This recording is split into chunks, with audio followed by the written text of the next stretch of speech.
মোসাম্মদ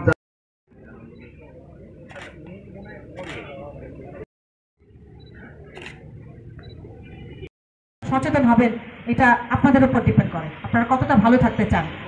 নগদ টাকা সচেতন করা, সেটার জন্য আমি 5টা মিনিট সময় নিয়েছি। আরও কিছু অ্যাওয়ারনেস সাইবার সংক্রান্ত আপনাদেরকে আমি বলতে পারলাম, একা একা নিয়ে গেলে কথাগুলো বলার সুযোগ পেতাম না। ওই জুন ও জুলাই 2025 মাসে cyber crime investigation cell Meherpur কর্তৃক জিডি মূলে সর্বমোট 122টি মোবাইল ফোন এবং মোবাইল ব্যাংকিংয়ের মাধ্যমে প্রতারণাপূর্বক হাতিয়ে নেওয়া ও ভুলক্রমে চলে যাওয়া সর্বমোট 10,18,300 টাকা উদ্ধার। এরই ধারাবাহিকতায় মেহেরপুর জেলাধীন 3টি থানায় দায়েরকৃত সাধারণ ডায়েরি মূলে জুন ও জুলাই মাসে সর্বমোট 122টি হারানো mobile phone cyber investigation cell উদ্ধার করেছে, যার মধ্যে মেহেরপুর সদর থানার জিডি ছিল 41টি, গাংনী থানার 64টি, মুজিবনগর থানার 17টি।